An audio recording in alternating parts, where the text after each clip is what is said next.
I think what's important to know is the age when I realized something was different. And that was pretty young, maybe 8 to 10. And then as I got older, going to high school, I was a kid. I was a little kid in the 70s. It was a lot different. It wasn't cool to be gay.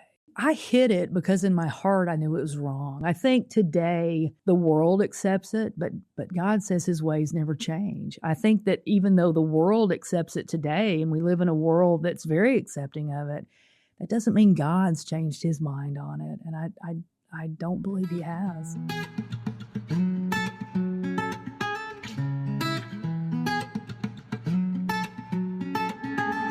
Cheers and welcome back to On the Line. Before we begin today's episode, just want to highlight that the Lenten journey for Memento has in fact begun. It began on February 1st. So we have the daily devotions and all of the disciplines focused during this 63-day period. But to also highlight that if you have not yet joined Memento and you are interested, there are many fraternities. We've got north of 1,000 fraternities throughout the U.S., for instance, and international. There are fraternities that are still looking for men. So if you are still interested in joining, feel free to check out memento70.com, and you can either join our Discord chat or reach out to us, and we would be happy to connect you with a fraternity. So thanks and enjoy the episode.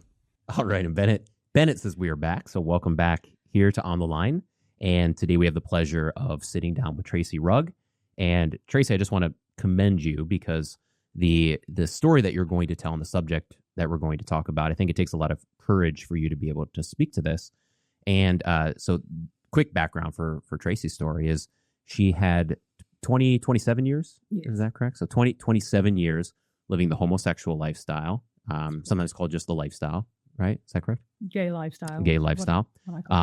And you left that because of your Christian conviction. That's right? correct. Yes. And we talked on the phone probably about a month ago now, and just kind of talked through this. And your story is very fascinating, but I think your insights are quite fascinating as well. So there's a lot to draw out of this and learn. But before we kind of jump into that, just to kind of give Tracy's background. So Tracy is, let's see if I get this correct, a licensed clinical social worker. Is that correct? Can you tell us a little bit about what you do just in your professional life? Yeah, I'm a social worker. I'm a therapist. So I do counseling. Yeah. Adults come and talk to me, and I do virtual, so I'm online. I just do telehealth. Yeah. And you said before that you used to do kind of teenagers. Is that correct? So I worked at the bachelor's level for probably 25 years, 2000 to, so 21 years. Yeah. I did case management, worked for CPS, did investigations, did medical social work. So I went back really late in life to get my master's. And so when I completed my master's and got my license, now I'm doing therapy. So I worked with teenagers for a lot of years at the bachelor's level, but now I work with adults. Do you enjoy the transition to working with adults? I do. Yeah. I took a little break from working with kids. I love kids. Just taking a little break. So what's the difference going from working with teenagers to working with adults? Is it a different process? Is it? Yeah, I think it takes a different skill set.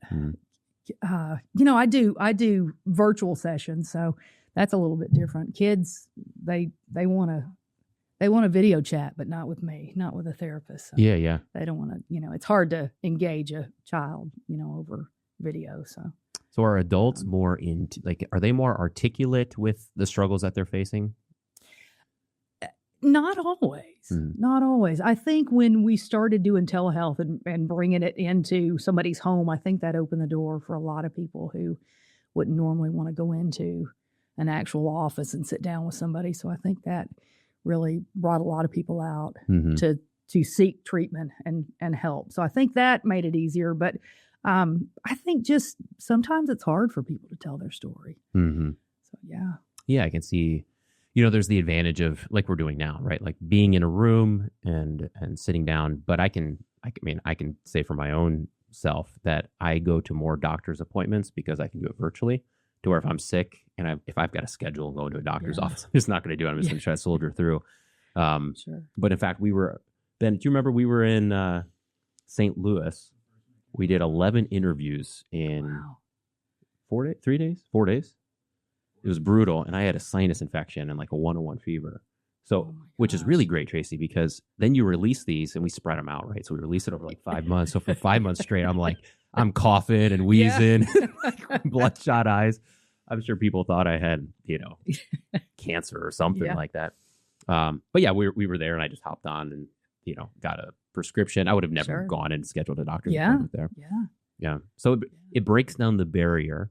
And I'm just kind of interested, so what's the process? Is it mostly listening, as you go through that? What's kind of the art of therapy? It is, it's listening. And I think that when we tell our story, that there's healing in that, just to get it out. I think when you talk and you tell your story, you realize you're not the only one who goes through it. So therapy is kind of, you have a therapist that has an objective point of view. That's why we don't do therapy on our family members, because we have emotions and feelings involved. So you bring someone who has no dog in the fight, so to speak, and it's kind of just, you're kind of a guide. You don't write out a list of instructions or what to do, but it's kind of just a guide. And the idea is to help them form their own conclusions and come to their own, you kind of have a treatment plan that you follow and kind of just guide them.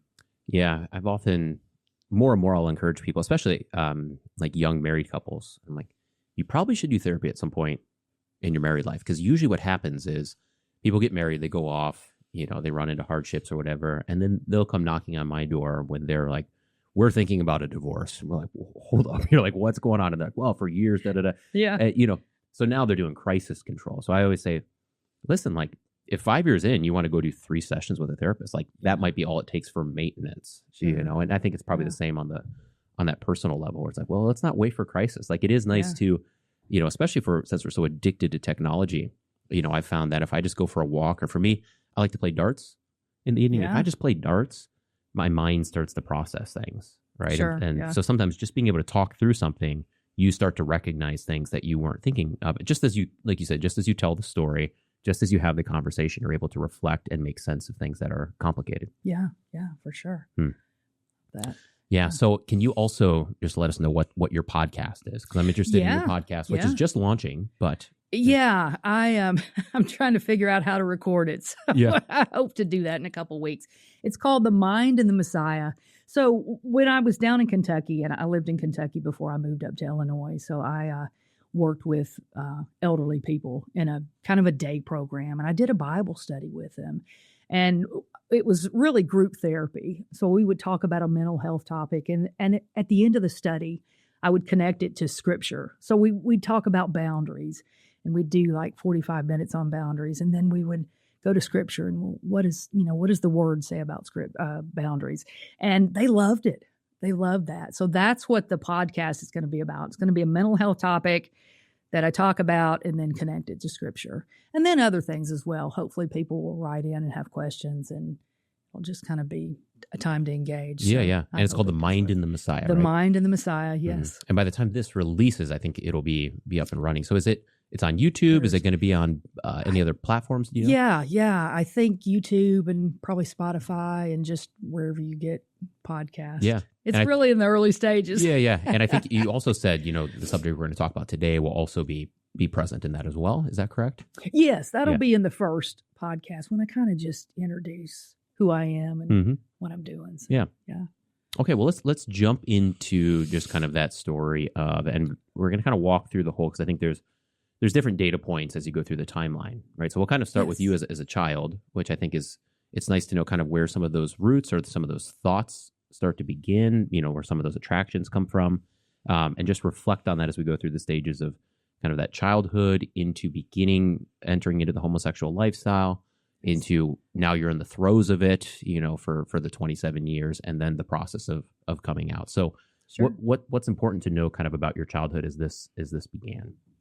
Yeah. So I think what's important to know is the age when I realized something was different. And that was pretty young. I would say maybe 8 to 10. And I don't really know exactly the age, but my parents, they were big fishermen. My mom and my dad, they liked to bass fish. My mom was in a fishing club called Bass and Gals. And so a lot of the women in this club were lesbians, and my parents were friends with everybody. And they had one of the two of the women were a couple, and they were friends with my parents, and they would come over to the house and they would play cards and grill out. And I could remember even at probably 8, 9, 10 years old, I remembered that I connected with them, and even to the point of, I would say, I'm like them. Now, in my 10-year-old mind, I didn't know. That's about as far as it went. I didn't know what that meant. I didn't know any more details, but I just knew that there was something about them that was like me, and vice versa. And then as I grew up, just more feeling attractions and feeling more intimate thoughts and emotions for the same, for females, the same sex. I'm the youngest, so I have a sister 4 years older, and then I had a brother 10 years older. He's passed, and then my other sister is 12 years older. So, when I was getting older and my sister was a teenager, she had friends that would come over and spend the night, and just the feelings, just the connections, and just wanting to be around those girls, and just kind of my interactions. I just knew that there was something different. And then as I got older, going to high school, I was a kid. I was a little kid in the 70s, and then I was a teenager in the 80s, and it was a lot different. It wasn't cool to be gay, and as I got into high school, certainly my circle of friends, they were straight, and I was terrified that someone would find out, how I felt. And there were only 2 people in the high school that I can remember that people would talk about them being gay, and just derogatory terms and language. And I was terrified that someone would find out that about me. And I couldn't even say the word. I couldn't even think it. I am gay. I could not even think that in my own head. So that kind of just developed, and, I was active in the youth group. Missouri Synod all my life, baptized, confirmed. And I just denied it. I pushed it down and didn't acknowledge it. But I knew something was wrong. And I felt like something was wrong.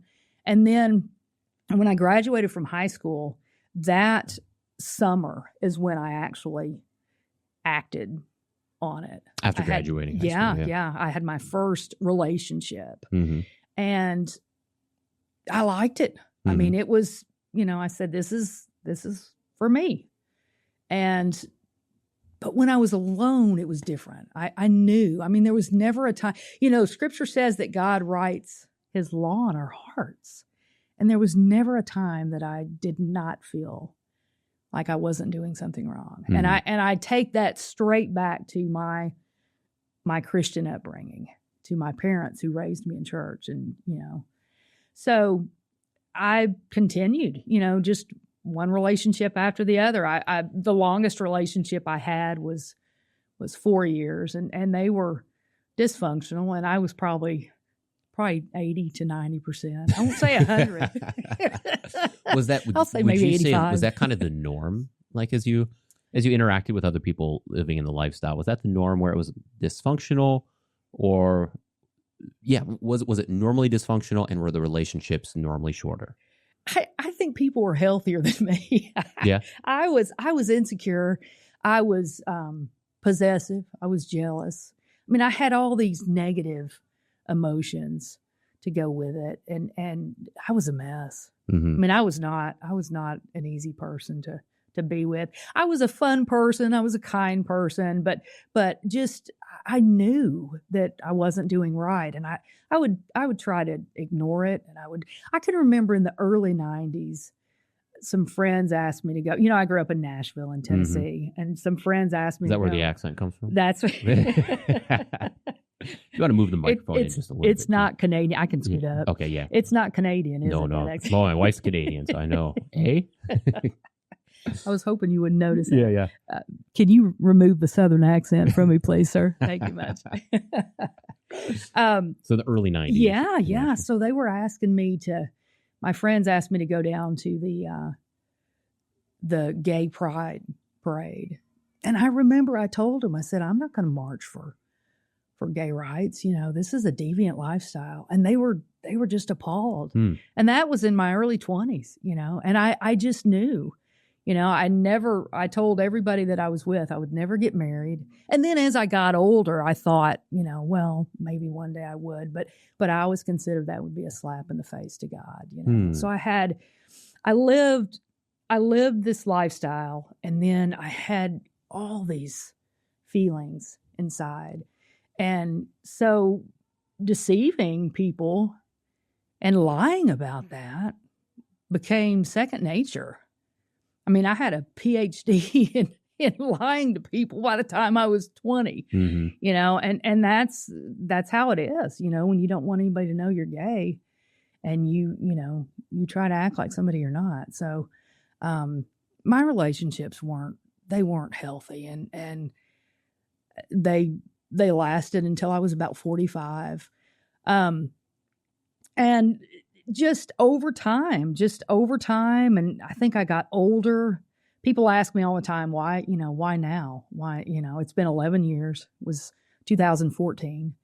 And I guess the answer is it was just so many unhealthy relationships. And each time something would happen, I think it would make me look a little bit deeper. I already believed just in my soul that I wasn't honoring God.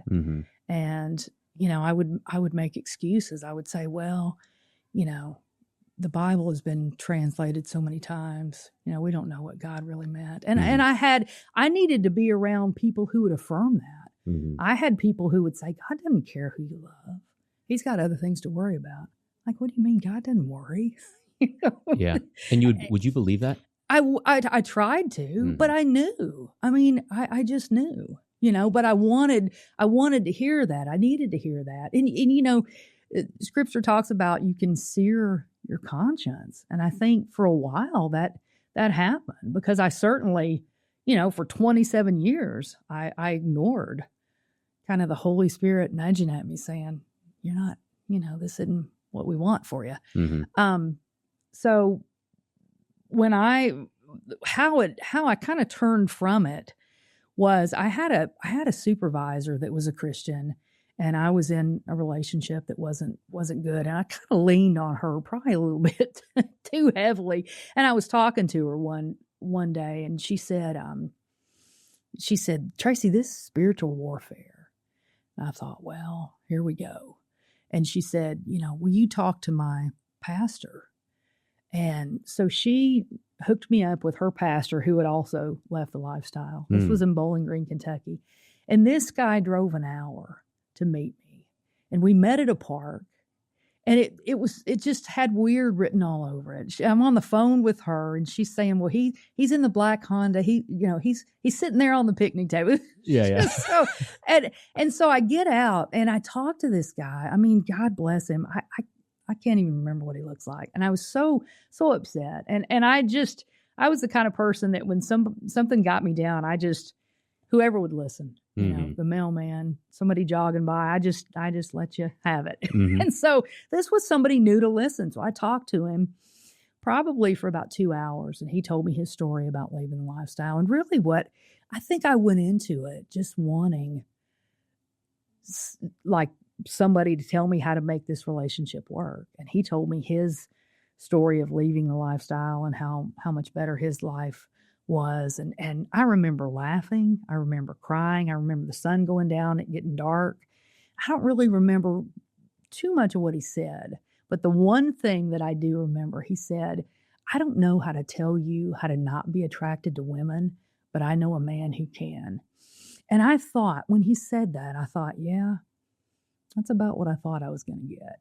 And I didn't drive home saying, you know, I'm straight, you know. It wasn't like that. I just drove home and I thought, well, you know, I still don't know how to have a relationship. But that's the seed was planted then. And I started taking an inventory of my life and just the relationships that I had, not even intimate relationships, just my friendships. And I think then I just really, after that, it just weighed on me stronger and stronger. And I just made the decision one day. People ask me a lot, what was the day? I don't know the day because I didn't, I didn't know. There wasn't like a punctiliar moment in time when it happened. Mm-hmm. So I don't know the day, but it was July, August-ish of 2014. I'll tell you kind of also what led up to it. I had, at the bachelor's level, I worked 2 jobs. I didn't make any money. I made about $11 or $12 an hour. And I had to work 2 jobs. And one of the jobs that I did was I would sit with elderly people, and it was easy. A lot of times I'd get to, sleep. If I worked overnight, I could sleep. These were people with all kinds of money, and they just wanted somebody to cook for them and, clean. And so it was an easy way to make money. And I was looking through the Sunday paper one day, sitting at this lady's house, and I saw an ad for CDL trucking school. And I thought, you know what? I'm burned out of social work. This was I think this was 2012 to 2013. So this was a couple of years before I actually left and decided to quit. So I'm sitting there and I'm thinking, I'm working 70 hours a week. I'm still broke. I'm going to go and drive a truck. Mm-hmm. And so oddly enough, I made so little money that I qualified for a grant to pay for it. And 3 weeks later, I went to trucking school, and 3 weeks later, I'm driving a truck for 45 minutes. I drove it, and it's much different driving a truck with an empty trailer than when it's all loaded. And I was a nervous wreck. I couldn't do it, so I got really sick. I was in Pennsylvania one day, and 36 hours later, I'm in Houston, Texas, and I got very sick. So I decided to quit doing that, and I got a job working at a hotel in Nashville. I was driving a shuttle bus, taking people to the airport. And I just was broke. And when I look back on that time, I realized just how all over the place I was. I had no roots. I just didn't know what I wanted to do. Nothing made sense. I go out and I get this CDL, and, it's just so, I was just broken. I just look back on such a damaged person. So I'm working this job, driving this shuttle bus, and really I didn't make bad money, but I hurt my back, and I had to take physical therapy, and I was off for a few weeks, and something happened with my phone, and they didn't shut it off, but it was, I don't know if I worked a deal with Verizon or what happened, but I could only get incoming calls. I could not make any calls. And this seemed like it seemed like a long time. I don't remember, maybe a month, maybe 2 months. And that was a very hard time for me. That was a time when my phone didn't ring. And I realized that did a lot. It said a lot about my friends because I didn't get any calls. And I would go to work, and I had a really good friend that I would call, and he and I had been friends for years, and I would call him from work and say, hey, call me. But that was a very lonely time because nobody called me. And I thought, wait a minute, I'm the one that's keeping all these friendships going. So that said a lot to me. And that was probably about a year to 2 years before I actually made the decision. So there were a lot of things that led up to it. Mm-hmm. Yeah. So one question I have is, so you talked about how you get a PhD in lying, right? There's this guilt, you talk about high school in the 80s, right? Where it's, gay is a derogatory term, very different from, of course, today, right? So one of the narratives out there is, someone might look at your case, right? Someone that's like pro, that would march in those rallies, right? They would look at your case and say, well, I can tell you what your problem is. Your problem is that you had to hide it. But if you could have just accepted it and been public with it and been affirmed, then you wouldn't have had any of these types of issues, right? What would be your response to that? Because are they right? That I had to hide it. Yeah, is the real issue that you have to hide it? Because that's what they would say to something like that, right? What would be your response to that? I think that they would say that. I hid it because in my heart I knew it was wrong. It's still wrong. I think today, the world accepts it, but God says his ways never change. I think that even though the world accepts it today, and we live in a world that's very accepting of it, that doesn't mean God's changed his mind on it. And I don't believe he has. What's your sense of those people? Both I'm sure you knew Christians and non-Christians in the lifestyle. Okay. So what would be your view on okay, is everyone else, Christian and non-Christian, is their conscience still pricked by this? Would you say? Because you're saying, your conscience was convicting you. Do you think that was the norm? I'm sure not, you guys are getting together for a cocktail party or whatever. I'm sure people aren't walking around, and even you aren't walking around in that situation, with your conscience screaming at you. But like you said, then you go back home, or when you have some time of reflection, That's when that starts to rise up. Do you think that that's the norm in the lifestyle? That's a great question. I know that I would talk about it with partners and several people. I talked about it being wrong and having that conversation.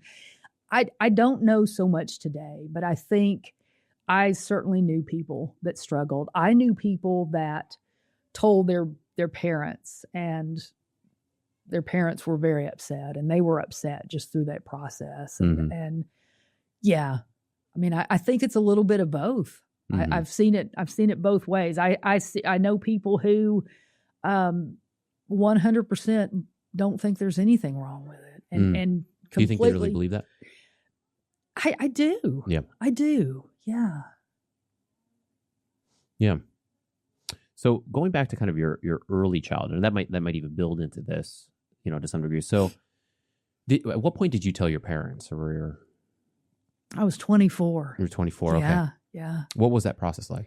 Yeah, that was. I would have rather done anything. It was leading up to it was very difficult. I was getting ready to move out of state with my partner at the time. And I figured that, I couldn't leave the state with someone I was living with her. So I couldn't leave the state and not have them know. So I went over and I talked to my mother, and just the anticipation of the whole process. And I think they were the last ones that I told, but the first ones to know, they know me. So they pretty knew well beforehand. Yeah, sure. Yeah. And I remember my mom said, well, we didn't raise you like that. And that hurt me, that hurt me because of course they did, and that's one of the reasons I didn't want to tell her, because I didn't want her to think that she did something wrong. I didn't want her to think that she, took Tylenol in the third trimester or something like that. And it was a difficult time. I wanted them to know that it didn't have anything to do with them, and they accepted me. I think it hurt them. I mean, and I remember my mom saying, it's a difficult life, and it wasn't what they wanted for me. So I appreciated that. But it's funny because they accepted me, and I didn't like it. Like, I remember when I moved to Texas, and just, they were very accepting of my girlfriend. And that was a weird feeling, because if they wouldn't have been accepting, I wouldn't have liked that. But then when they were, they kind of affirmed me. That didn't feel right either. I mean, there were so many, there were no feelings that were settling or comfortable, if that makes sense. Is it kind of one of those, like, when something's broken, there's no right answer per se? Like, as long as you're in the brokenness, it's like there's no way to, unless if the brokenness is dealt with, there's no real way to put a Band-Aid on it. Yeah. It's a good way to put it. Yeah. So what would, before you told them, let's say kind of like middle school, high school, if you could go back, are there things that you think either that could have been done? Let's say youth group, let's say pastor, let's say parents, let's say conversation, you being open with your parents. Are there things that you think that if you went back and did this, maybe you could have avoided some of the brokenness that came? Does that make sense? Living in the lifestyle, you mean? Yeah, or maybe I'll phrase it in a different way. Sure. Yeah. So let's say you had a daughter, right? And your daughter goes through the same pathway that you go through in those early years. Knowing what you know now, how would you how would you like this scenario to go with between you and your daughter? Does that make sense?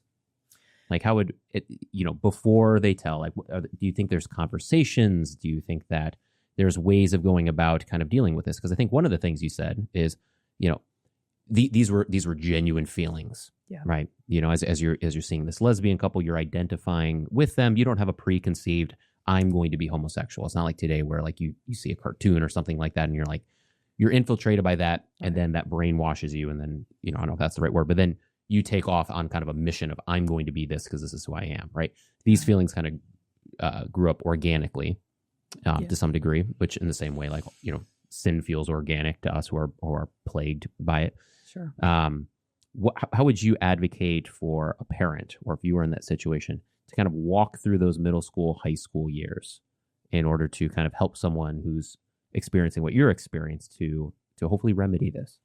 I think more conversation about it would have helped, but it was so, but at the time I was fearful of any conversation. I mean, I spent a lot of time making sure nobody would know, and everybody knew. I was a tomboy, it wasn't hard to figure out, but that was such a fear that I had. I think more conversation about it, and my parents had feelings about it too. That was the thing that I didn't think of in the moment. It was hard for them.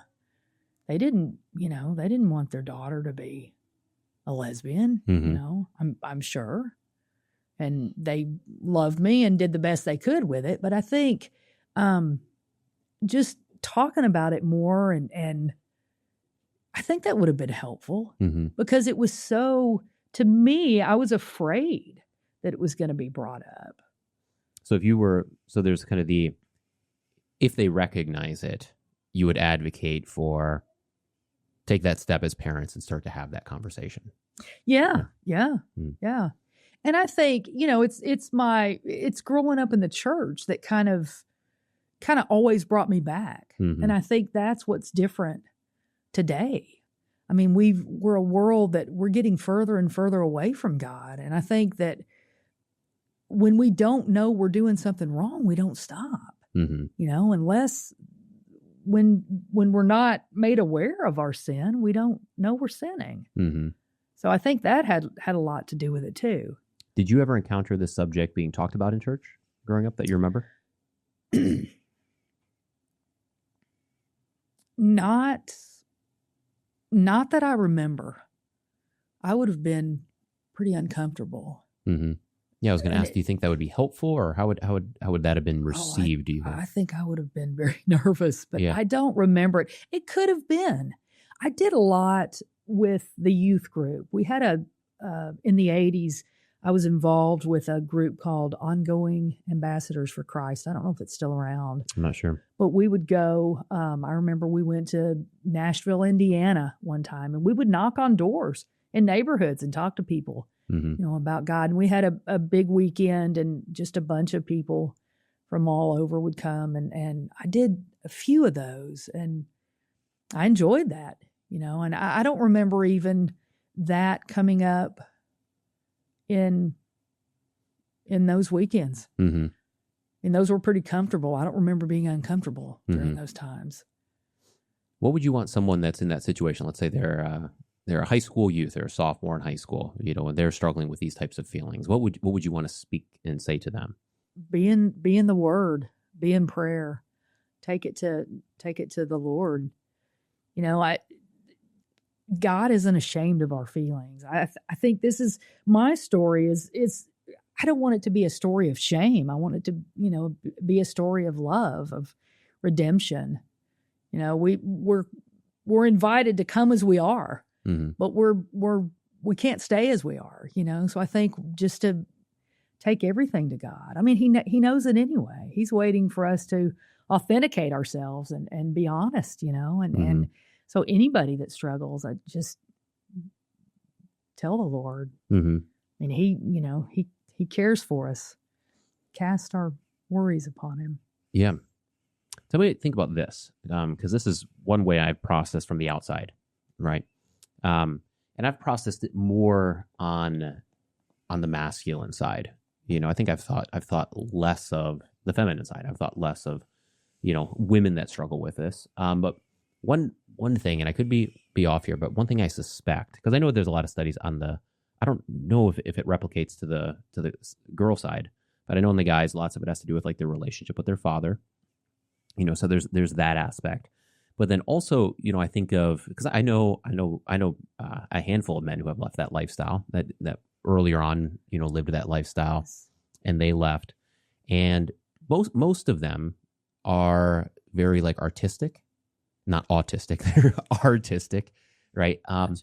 And, I just kind of suspect that if you're a middle school boy, let's say you're 7th grade or something like that, and you're a football player or whatever, and they can fall prey to this as well, but you have a natural way of bonding with other guys, right? So like male friendship becomes very easy for you. If you're more artistic, sometimes that's a little bit more difficult. And sometimes you might make more friends with like girls in your class or something like that. And then if that's the case, then kind of the male bonding becomes something external that you desire. And then as you desire that external thing, that can then, become confused with a sexual desire, where at its root, what you're desiring is just kind of male companionship, friendship, sure. that kind of bonding, the Frodo and Sam type picture. But that gets confused as you're on the outside. So I sometimes wonder if some of these desires is just like, it's a lack of fulfillment of like friendship, right? And then those desires become kind of confused. I don't know. Would that replicate? Does that connect at all with your story? Yeah, it does. That's a great point, because my relationship, all of my relationships were a mess. And just when I stopped dating, I realized once I got all of these, the relationships out of my way, and it was just me, then it really became clear that I was a mess, and I couldn't blame it on, fill in the blank. It was me. So, and one of the things that I realized was that I lived this lie, and that I didn't know how to treat people. I didn't know how to emotionally care for myself. I didn't know how to treat people, and I didn't know how to get along with people. So my friendships were, I talked about my supervisor that I probably leaned on too heavily. And a lot of my female friendships would get skewed, and a lot of lines were blurred. And I really had to go back and just learn social skills, and really learn how to just interact with people. And I think that was really important. I had to learn that, lying was just second nature. I would lie when the truth would get a bigger wow. I would tell a lie. And so I made it, I prayed about it, and I made it a point. There were several times that I would have to call people up and say, you know what? What I told you wasn't the truth. And a few times of doing that, I learned to, tell the truth. But that, I realized just how many, just my feelings and my emotions were just all over the place. And I had a really hard time getting along with people, because there were no boundaries. Yeah. That makes sense. Yeah, I think that makes a lot of sense in that, I had a good, Jacob Benson, he's been on here before, and he had a line once very early on at seminary, where he's like, well, I've struggled with heterosexuality, and I was really confused. And at first I thought he said homosexuality, and I was like, oh, okay, we're going to have this conversation. I, didn't suspect that. But then he elaborated on it, and he goes, no, I struggled with, lust, basically, right? Which everyone's going to struggle with. And I think that's it, at its core, when our relationships aren't healthy, right? And when brokenness starts to come in, it starts to fragment and infect relationships. And that can manifest in different ways, right?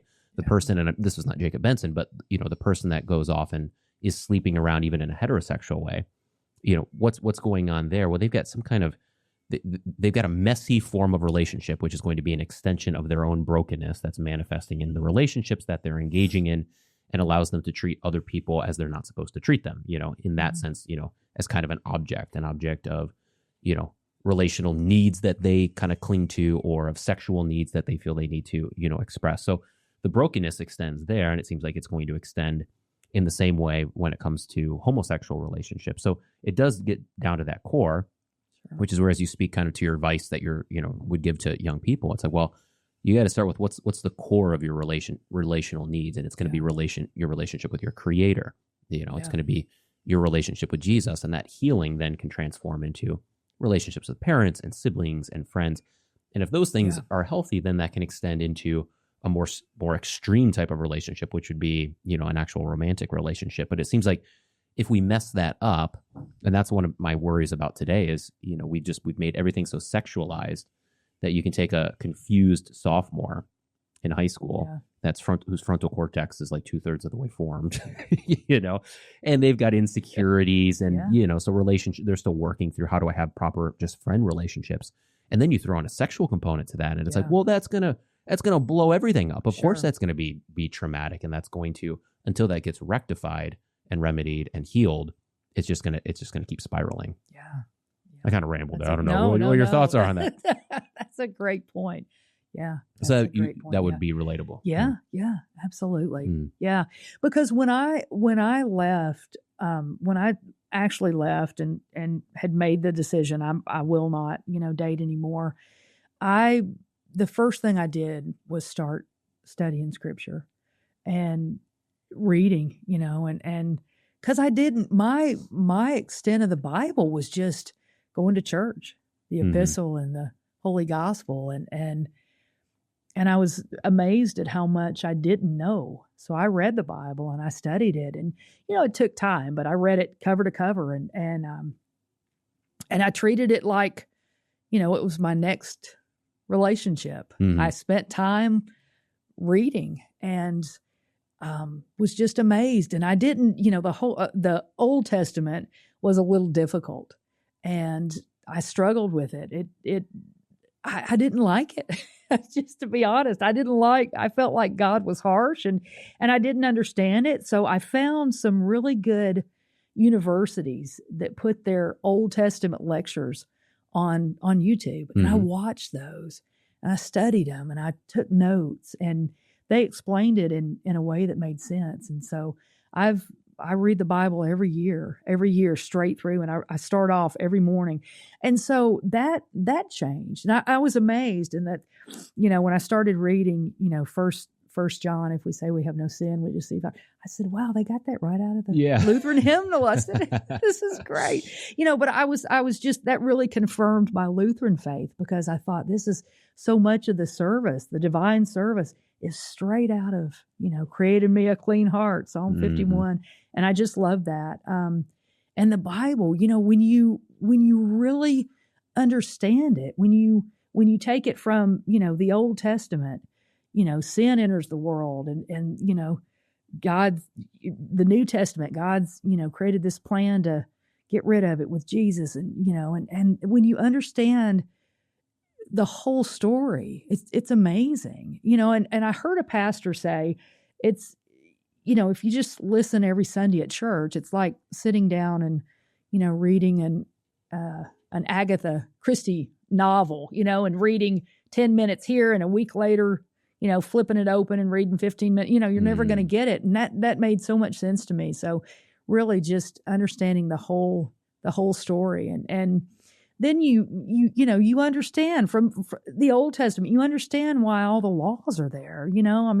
He had to set Israel apart. He had to set his, all of was a God on every corner, and just when you get the whole story, it's just such a beautiful story. And so that was, I really worked on a relationship with God, and my relationships with other people got better over time. Yeah. I was going to ask you, what kind of healing did you notice through that process of 11 years now? Yeah. So getting closer to God and just realizing that, I'm more secure. I have more peace. I don't have all of the tumultuous feelings. I don't fear what's going to happen to me when I, in the next life. I'm not worried about that. And I was, I wasn't for sure what was going to happen. And I don't worry about that. One of the things that I don't want to say is that I don't want to give the message that, your life just instantly gets better and there's no troubles. I mean, that's not it. But day two, it wasn't like you were. Oh, the no. Birds were chirping and you were jogging. Yeah, no. It's the enemy really pulls on you when you get closer to God. That's the one thing that I noticed. I mean, the closer I tried to get to God, there he was trying to, pull me back. So, yeah. Yeah. So I'm sure there were ups and downs throughout that period. Yes. A lot of spiritual battles that were taking place. But you would say over the 11 years, there's been overall healing. Yes. One of the things, I've always had an attitude. I've always had sarcasm, probably rudeness, a lot of anger. I mean, I had so much anger. And when I stopped dating, one of the things that I noticed was that I was, I did have a lot of anger and just being short with people. And I realized that after all my relationships were over, that carried over into just everyday people, just coworkers and just, everyday people that I interacted with. And menopause wasn't kind to me. Yeah. It still isn't. But that was something else. I mean, I wanted to work on the way that I treated people. I can remember I would call people up and I pulled into Burger King and I only had a few minutes and they put cheese on my Whopper and I circled back around and I told this guy about it and let him know I wasn't happy. And then I pulled off and I'm eating it and I felt bad, so I'm Googling the number and I call him up. I said, "Can I speak to the manager?" And he gets on the phone. I said, "Hey, I'm the lady in the white car." And he's like, his voice said, "Oh no, she's not done with me." And so I said, "Hey," I want to let you know, I'm sorry. I said, "I really gave you a hard time and will you just accept my apology?" He said, "You know what?" He said, "I get a hard time every day." He said, "Nobody ever calls and apologizes." And I felt like I noticed that the way that I treated people mattered, and I made it a point to, when I would do that, I would try to go back and settle that, and make that right. So I had to do that a lot. As you say that, is it almost like, this would apply to a lot of different lifestyles, right? That if you have an unhealthy lifestyle, and probably the more intertwined it is with your identity or your daily habits, the probably more severe it would operate in this way. But is it almost like that becomes a shield? So like living that lifestyle became a shield. There were all these issues, underneath, and you kind of push those into searching for these relationships, trying to cover up the brokenness or whatnot. And which is why, of course, the devil would want something like that to stay there, right? Because it kind of shields you from really dealing with the issues. But is there something where when you were able to remove that shield, and become vulnerable again and not use that as kind of a cover, then all of a sudden the actual healing of the things underneath were able to take place? Yeah.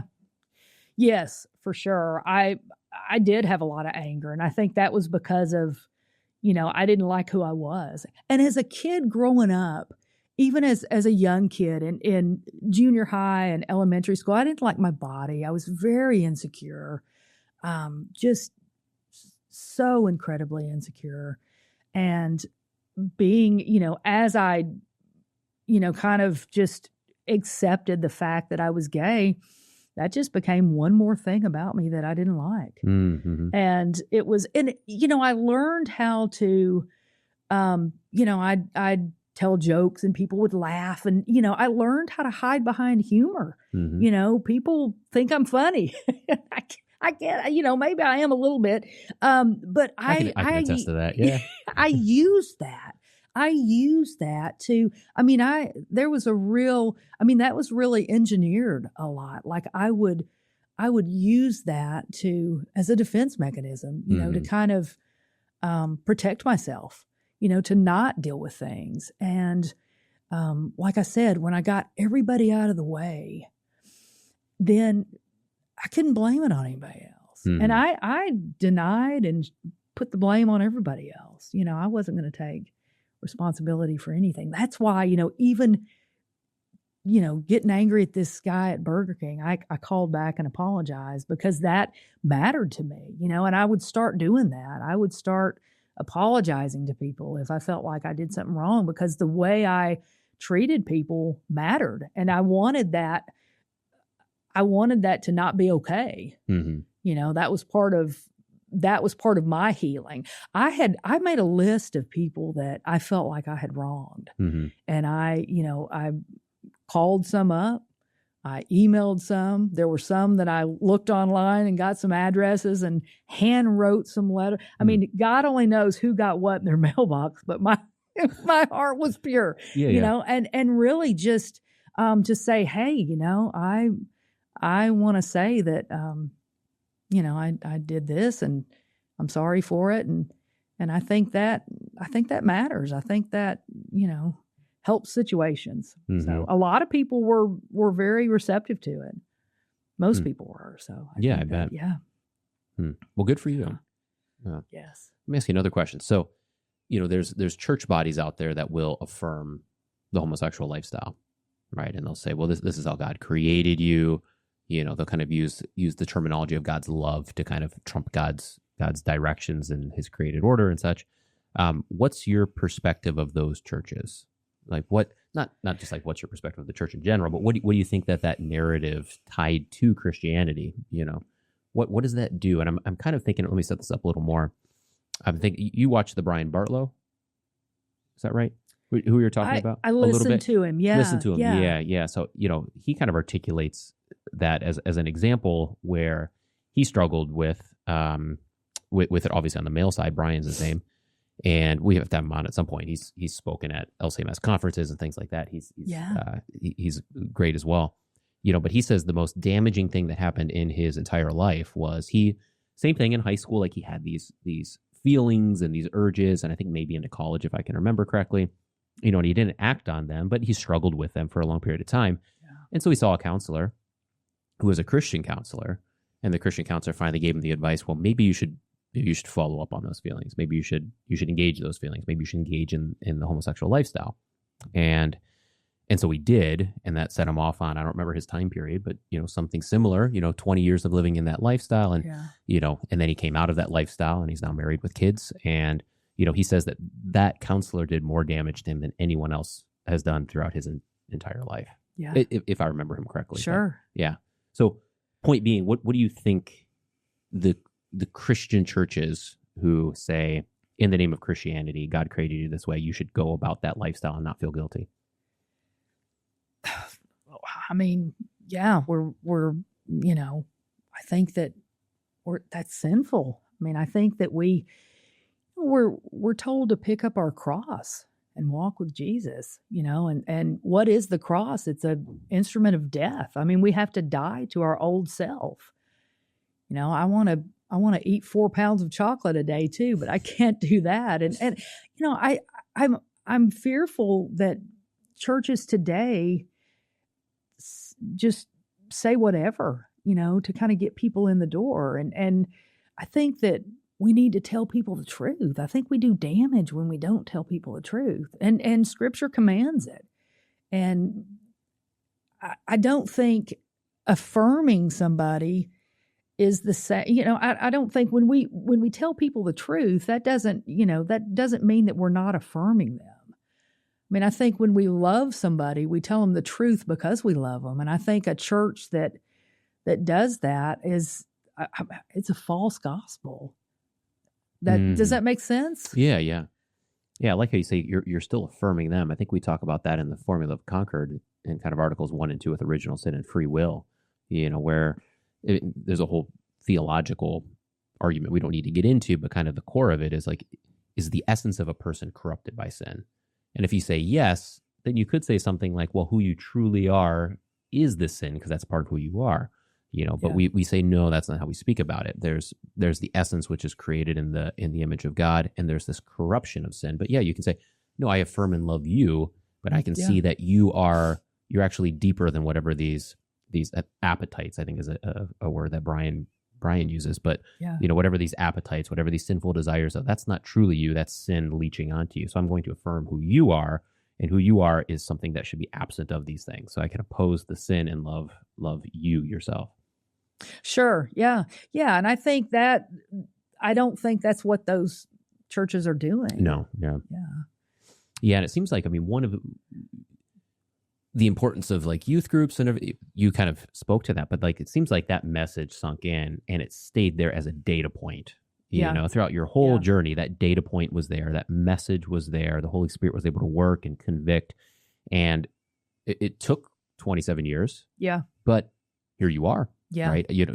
Like you said, this is not a story of shame. This is a story of God working through all of that brokenness and bringing you out of it, and forgiving you and cleansing you and all of this.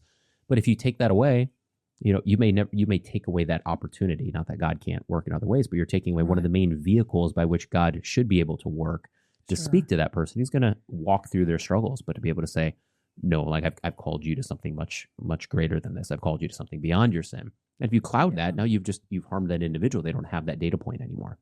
Sure. Yeah. And I've saw a counselor and I put had a lot of respect for this counselor. And she said to me, God doesn't care who you love.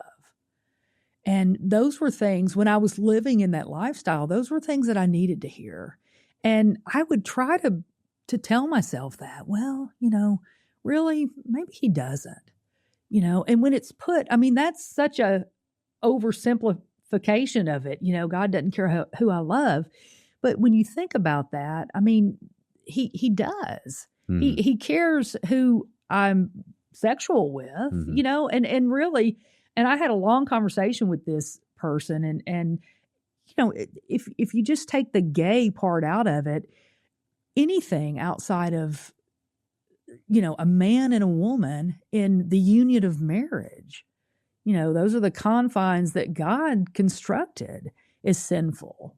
So I think that anything, that exists, any sex outside of that is sinful. If you have sex before you're married, or if you have, multiple partners, heterosexual partners, then that's sinful too. Does that make sense? Kind of taking the homosexuality out of it. It's still sinful behavior. And I had people say, God wants you to be happy. I said, well, where can you show me where that is in Scripture? God wants me to be obedient to Him. He wants me to obey Him, and He's going to bless that. But He doesn't, I'm not guaranteed to be happy. I think we live on this fallen earth, and then, eternity we have with Him, but I don't think we're guaranteed a life of luxury down here. I missed it if we are. It's the curse of sin, right? Like that curse is a real thing. Yeah. Now you make me think of at some point in my past, I did a wedding, and there was a homosexual couple there, older, probably they might have been in like their late 60s, early 70s. I'm not sure. And so I recognized that it was a small wedding, and we had a dinner afterwards. And one of them came up to me, and he's like, "Pastor, I'm going to talk to you. I want to ask you some questions." And in my mind, I was like, "Okay, well, I know what conversation we're about to have." And kind of in that moment, I had kind of a moment of clarity, and I kind of leaned on that sense of, okay, because I'm like, in that moment, you're like, okay, how am I going to have this conversation? Because I've had a lot of conversations with individuals that are homosexual before, but never right in that kind of context, right, where I'm my caller and it's pastor and it's kind of spur of the moment. I've just met this person. Turns out that was not, he wanted to talk about something else. So, we actually didn't have the conversation. But in that moment, I just kind of recognized, because like, okay, these two guys, I don't know how long these two people have been together. They're older. I would assume they've been together for 25, 30, it could have been a really long time, And in the end, kind of what the moment of clarity was I was like, well, listen, like, guys are allowed to have friends, and you two obviously have some kind of friendship and companionship. What God says is that you guys, God's not saying you guys can't be friends. God's can't saying you guys can't be best friends. You guys can be friends like Tolkien and Lewis were, who for most of their life were both bachelors, and they would have spent all their time together, talking and conversing and whatnot. You can have that kind of friendship.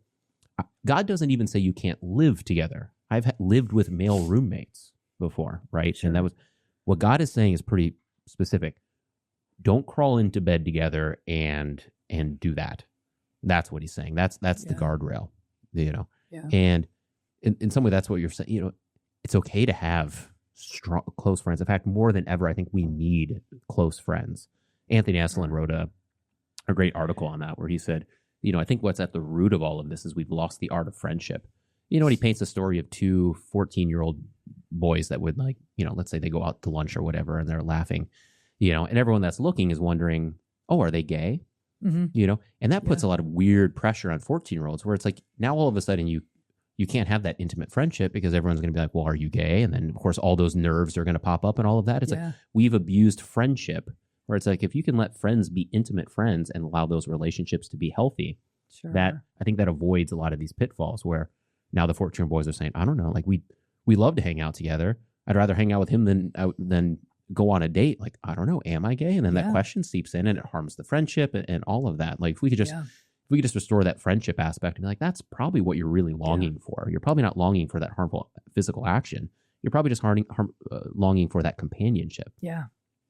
That's such a great point. And I just think the further we get away from God, you know, the further we get away from Jesus, when we don't know what's wrong. I can remember in school, in elementary school, when they first did the announcements, this would, you know, again, would have been in the 70s. They did, I believe it was a prayer at first. Mm-hmm. And then I think it went to a moment of silence because I believe that they didn't want to offend anybody who might be Buddhist or something like that. So then it went to just a moment of silence. Mm-hmm. But, you know, one thing that in thinking about this interview beforehand, one thing that I remembered my senior year of high school, McGavock High School in Nashville, Tennessee, Donaldson, Tennessee, my English teacher, Miss Yates, she had everybody memorize the 23rd Psalm. Think about, and we had to go up to her desk. We didn't have to say it out loud to the class, but we had to go up to her desk and tell it to her. I mean, think about we would see that on the news for 6 months if a teacher tried to do that today. Yeah. You know, and nobody thought anything about it. It was an assignment. Everybody did it. And I think that when we get away from that, I mean, now we affirm everything. Everything is okay, you know, and it's a situation of, you know, well, that's true for you, but it's not true for me. And I think that's such a dangerous thing because, I mean, there are absolute truths and God's word is where you find those and they're never changing. Mm-hmm. You know, they existed in scripture and they're still today, you know, so. Yeah, and if you take away those absolute truths, you take away that which kids should aspire to. Yes. And it creates just a ton of confusion, right? Because it's, you know, I mean, obviously now we've got things that are even more damaging, you know, at least present day speaking than even just like homosexual lifestyle. That, you know, that's been kind of affirmed by culture and now you know, you have trans and things like that. But it's just, you know, I think one of the good points that have been brought up in the past is like, it's like, do you remember back when you were in high school? And this might have related to you as well, but when I was in high school, like there was a group of people that were goth, right? Yeah. And objectively speaking, like not aiming towards beauty, baggy black clothes and black dye. I mean, like it's not objectively beautiful. We can say that with 100% certainty. But they're high school kids and it's an awkward stage. And a lot of them are coming out of broken families and stuff. But I know some of those people now, and those are completely normal, well-functioning people. Yes. They just went through that stage, and they came out of that stage, you know? Yeah. I mean, I had my own goofy stages in high school, you know, that I can look back on. I'm like, man, I was a bozo back then for reasons X, Y, and Z. Yeah. And you come out of it as your frontal cortex forms, and as ideally social pressures kind of pressure you back towards like, yeah, maybe I should stop doing that goofy thing. Sure. And that's all good. But when you remove those, and you just kind of affirm that, you don't give people the gateway to go out of those awkward stages and back into healthy, objectively good things. So when you take away these kind of objective truths these things that people aspire towards, I think they just wander and they're lost and they just kind of dabble into things because they don't even know what they're supposed to be moving towards as they proceed through life. Yeah, for sure. When when you affirm everything, I mean, it's just dangerous. Puberty is the answer. It's not the problem, It's let them get through it. Yeah. It's like menopause. There's nothing normal about it, but you get to the other side of it. So yeah. And it's like, if you can avoid really damaging things during that time period, that's great. Because the more damaging, it's like, so the high school kid starts dabbling in alcohol. Like, it's probably gonna be okay. Now that could go down a path of alcoholism, but a lot of people go through that and then they, life just kind of forces them into being, to have a normal life, and you got to wake up on Monday, all this kind of stuff. Yeah.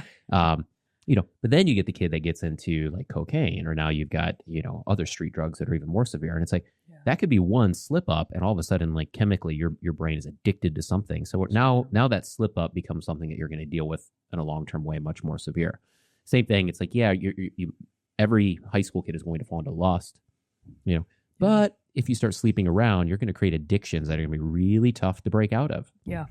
So it's like, it's really good when society puts a lot of pressure and makes it difficult for kids to slip up in that way.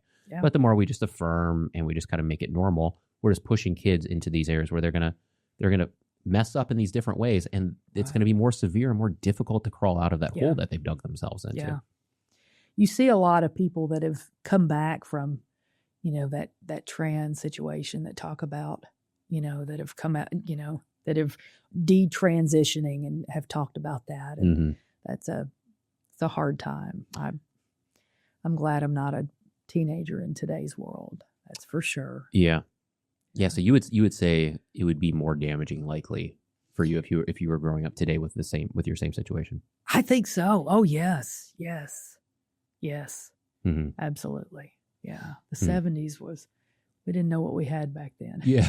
Were you alive in the 70s? I'm guessing no, you were not. No, but I still listen to some of the music back then. Yeah.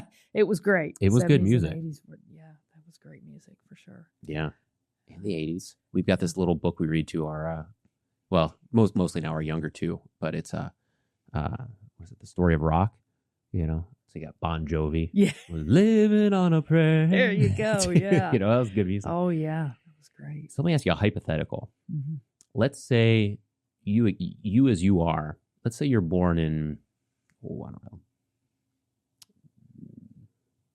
don't know, 1950, maybe 1930, but then, let's say 1930, 1950. Do you think that there's a chance do you think there's a chance you avoid falling into that lifestyle in those times? Like when the social pressures were even higher, and when kind of the stability, the cultural stability around Christianity was a little bit, the structure was there more so. Do you think that it's hypothetical, right? But do you think there's a way you avoid falling into the lifestyle? I don't think so. Okay. I don't. I knew it. Mm-hmm. I just knew it. I don't know how to explain it, mm-hmm. but I'm asked all the time, do you think you're born that way? I don't know. I don't know, but I knew. Of course, it's a choice whether or not you act on it. Yeah. But I knew it long before it was, and I don't think, I don't think I was influenced in any way. Certainly not by my parents' couple. Mm-hmm. There was no pressure. No, like that, no, not at all. Not at all. It was just a connection. Mm-hmm. Like I would say, I'm like them. Mm-hmm. I'm like them. And that's as far as it went. Yeah. I didn't know what like them meant. Mm-hmm. I didn't know what they were, and I didn't know what I was, but I knew that there was a similarity. I knew that there was some kind of a connection. And then as I got older, then I began to fill in the pieces. Mm-hmm. Yeah, but I don't think it would have mattered. Yeah, I think that's a good point. It's a good point in that I think we can go too far. So yeah, we don't want to say that you're created that way, because of course God doesn't create sin, right? It goes back to Articles 1 and 2 in the form of conquered. However, original sin, right? And original sin manifests in different ways, right? So it's like, so we all have a propensity towards certain types of sins. And you can see this, and, we have preschool on here, and it's like, you can look at some kids and you're like, that boy's a rowdy boy. Yeah. And you just know he's rowdy and the kid next to him's not rowdy. Like, and they're going to have propensities towards different types of sin, right? I mean, take someone like Jocko Willink, for instance, SEAL Team 6, I think, Navy SEAL, that boy was made for the combat field. Aggression can be an addictive type of sin. Yeah. So from the get-go, he's got a propensity towards a specific type of sin, or a whole category of aggressive, high testosterone, very low estrogen type of sins that leads you towards a certain pathway. Now, that doesn't mean he was created to do the sin, but it means he's going to have certain types of temptations that are built into who he is, right? And the same is going to be true for someone that falls into homosexuality. Like, they're going to have a different type of propensity towards sin. And that's where I think it is important to recognize that, as you said, because I think we can go too far where it's like, we're going to deny that someone naturally struggles with these things at these earlier ages. And then I think we're going to miss that point where it's like sin manifests in different ways. People are going to struggle in different ways, and we have to deal with that accordingly on a kind of a case per case or category by category way. What do you think about that? It makes total sense. When I stopped dating and I looked at all about me, it became about me, working on me. And this anger and this anxiety, I took it back to early memories of being anxious, of being nervous. And then as I got older, being nervous that people were going to, find out I was gay. I was a tomboy. I mean, people probably, I don't know that it was on everybody's mind that, oh, Tracy's gay. I don't think people cared like that. But I don't think I was hiding as much as I thought, But when I started working on myself, I knew I was fearful, and I knew I was anxious, and I knew I was angry, but it started at fear. And that made me anxious. And then anger is a secondary emotion. We teach that in therapy. When you get angry, there's usually something else under it. Yeah. And so I was fearful, and I had fear that dated way back. And just for a lot of different reasons. And that would make me anxious. And then I responded to that in anger. And then when I started looking at that covered like all the spans of my life, all areas of my life. And it wasn't just like my relationships or my intimate relationships. It was all of my relationships. So yeah, that it carries over. I mean, all of it does. Mm-hmm. Yeah, have you looked into like the 7 deadly sins at all? No. It's a personal category I like, or area of study that I really like. But what I like about it is it interweaves. So like sometimes the 7 deadly sins are called capital sins, right? So for instance, murder is not on the 7 deadly sins, right? Because murder is not a capital sin; it's a sin that manifests from previous things, like you're talking about, right? So if you take Cain and Abel, for instance, there's the great example of murder. Well, what takes place? Well, first there's envy, right? Which is kind of the daughter of pride, which turns into wrath, and then wrath turns into murder, right? But so there's this interweaving of things where, pride, envy. I think wrath is number 3, and then sloth and avarice, gluttony, lust. But the point is these all interweave, and that's kind of what you're talking about. You're like, okay, Tracy Rugg is here to talk about a sexual sin, breaking the 6th commandment, lust. But then you're like, but actually, hold up. Like built into this is, insecurity, which is an offset of pride, and kind of this kind of self-obsession with the self, either in a good or negative way, which leads into, anger or wrath. And then this connects over here. So that's just the way that sin works. And the way that you have to kind of untangle it is you have to be able to start with a ball of string, right? And kind of start at one point and then unweave it and take that shield away. And then you start to see how everything interweaves. Yeah. I thought I was doing better. Now I realize. Well, that's the thing. The more you reflect, I mean, I fully believe in sanctification that we grow in. And this is, you're a great example of that. Like there was a lifestyle that was damaging, that was a regular habit. and now that's not there. Like God has worked in time and space to draw you out of something. We believe in sanctification.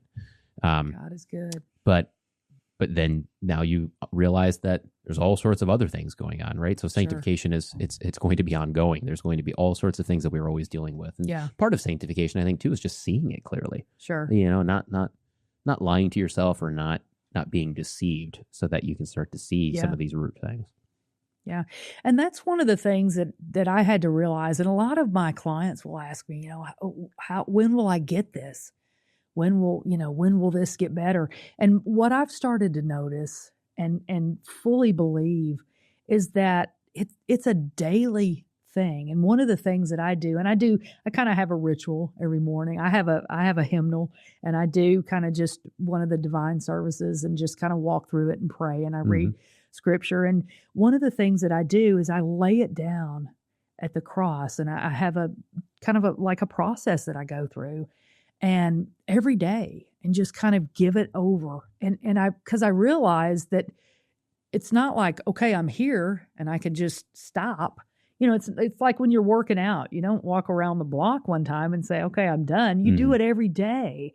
And the same is true. So and that's gotten better for me. And that's what I tell, because my clients will say, when will I get it? And it's like, you do it every day. When you start learning how to play the piano, nobody sits down and pounds out Beethoven. You chop sticks and you sound horrible, and everybody in the house is wondering when you're going to learn how to play. And you do it when you don't know a skill, you practice it. And so that's what I've done. I mean, I have just practiced laying it down every day and saying, God, we're going to do this just today, and just, to not overwhelm myself. And that's been really helpful. Yeah. Let's take a quick break, and then we'll hop back. Yeah.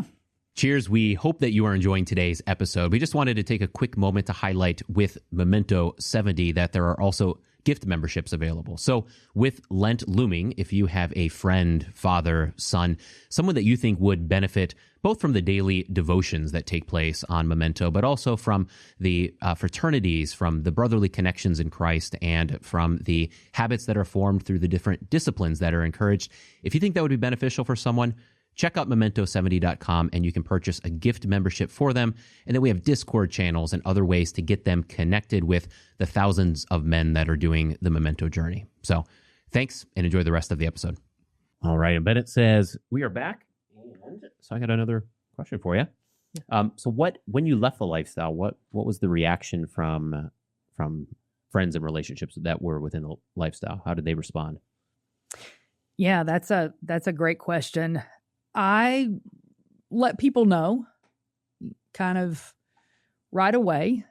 I had a friend that was a previous supervisor that I was very close to, and she's a big Christian. So I called and I told her, and that was a great conversation. She's married, children, and so that was a great conversation. My gay friends, it was a mix.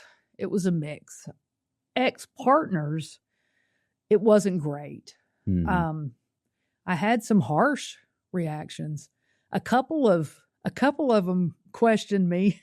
It was kind of like the Pharisees, how they questioned Jesus. It was kind of like I felt like I couldn't answer the questions right. So you're not gay anymore, or it was very defensive. And that was hard. That was difficult. And I would just kind of explain it out, and how I came to the conclusion, and what I planned to do, and what my hope was. And it was difficult for some of the people that it was hurtful to me, I guess it was a better way to put it.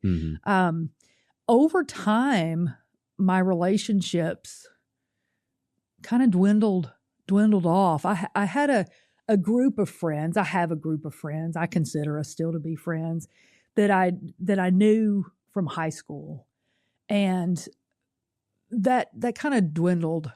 I would go home and we would eat, every so often. When I would go back to Nashville, we would eat. And when I think back on it, I just can see the way God has worked in my life, because when I would go back early on, we would meet, at the restaurant, and I wouldn't pray because I didn't want to offend them. Mm-hmm. I didn't want to be weird, or I didn't want to be different. And I noticed that. I remember that. And then I remember gradually that changed. And it was, I didn't want to diss God, so to speak. So I started praying. And I can remember the first time I said to my friends, would you pray with me? And they said, sure, and that felt really good. So I started praying at meals, and I started talking more about, God and leaving the lifestyle, and my relationships changed. I mean, we don't really talk that much now. And I look back, that was very hurtful to me too. When I look back at text messages, I see, I initiated a lot of the contact, and that was hurtful. Mm-hmm. And, when I put it all together and I think about it, I had to kind of put it in its right perspective. And it was just, I grew in a different direction. I don't think I'm right and they're wrong. I don't think it's a situation like that. I mean, I'm just on a different path, and they have not chosen to go down that path. So I've tried not to look at it. I've tried not to let it be as hurtful as it was, but it was very hurtful in the beginning. And I talked to some of them about it, and told them how I felt about it. But it was when I looked back over text messages, I saw that I really reached out and kind of pursued them more than they did me. Mm-hmm. And then when I stopped that, and it was centered around, me talking about God and, just the gospel.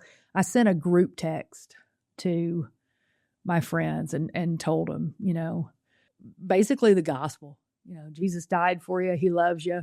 Doesn't matter where you're at. He welcomes you, and I kind of use the analogy. If I drove by your house in the middle of the night and it was on fire, I'd kick your door in and I'd try to drag you out to safety, and I believe that our salvation is just as important. And one of my friends texted back and said, thank you. I was just thinking about this, and you're right. And I didn't hear from the others. And I felt like I had done my part. We're commanded to share the good news, and I wanted to. But over time, I feel like my friends just, I don't know if I wore them out or they just got sick of hearing about it, or I don't know. But I think that I was offended at how uncool I got so fast. Yeah. Yeah, it was hurtful. It was. Yeah, well, you never know, in the same way that going to church, as a kid, that those messages kind of stuck with. You never know. Plus, I mean, what's, is it Paul, some sow, some reap, some sow, some water, some reap, sometimes something like that could just be a seed that kind of sits there, a little kind of question mark that sits in the back of someone's mind and, sets them up for things in the future. With that, do you know many other people that have left the lifestyle? I do. I know two other people that I actually dated that left the lifestyle, and I reached out to both of them. I heard back from one, very nice message. There's kind of paraphrasing loosely. There's nothing better than a changed life to show, God's love, grace, and mercy was kind of how this person responded. And so for them, it was similar reasons. Yeah. This person is married. Mm-hmm. Yeah. So I know the pastor of my supervisor, that guy that talked to me, that kind of set the ball in motion. I know him, and I can't think of anybody else right now. Mm-hmm. Yeah. Well, I certainly hope that your message and you being able to kind of walk through both the story, reflect on some of the implications, talk about kind of the healing process. And I especially like kind of the realism there of like, no, this does not mean like next day, snap, everything's healed. But over time, through the ups and downs, there's an upward trend of healing as you repent, and as you continue to reflect on God's grace. So I appreciate you, Tracy, being able to share this message. Thank you much. Yeah. Thanks so much for having me. Yeah. And what was the name of the podcast one more time? The Mind in the Messiah. The Mind in the Messiah. Yeah. All right. Check it out. Well, thank you, Tracy. I appreciate your courage and Thank you you being able to articulate all of this. Yeah. Thanks for having me. Yeah. Hey, God bless.